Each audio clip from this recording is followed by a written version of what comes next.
Assalamualaikum warahmatullahi wabarakatuh. Salam. Yang mulia ayah dan Tunku Khalili, yang pertanyaan lu ria katanya sebelum takbiratul ihram bak semayang sampai selesai semayang nan พื่อke terangkat semayang katanya Itanya ria. Dari pungkan sampai habis ria.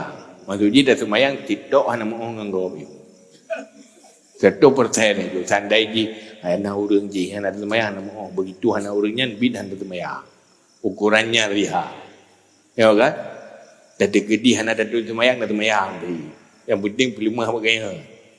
100% itu hana sangkut dengan Allah baca pi. Yang dari pun sampai habis hana terima oleh Allah. Hana diterima. Pendapat yang kuat, you semayang kembali.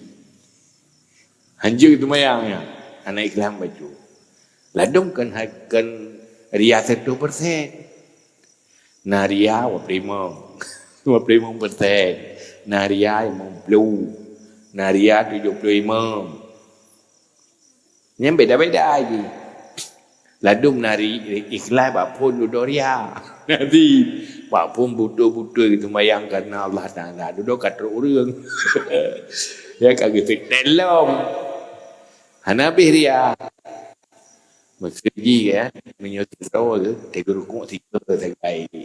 Subhana rabbiyal azimi. Tiga tiga tekanan orang yang berdua.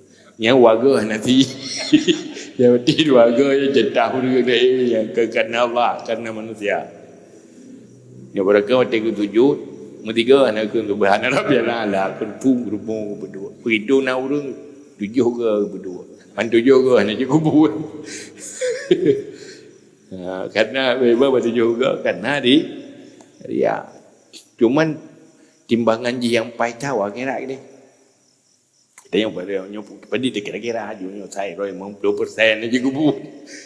Malu lebih kurang ya akurat tengok timbang orang kira. Yang akurat ya.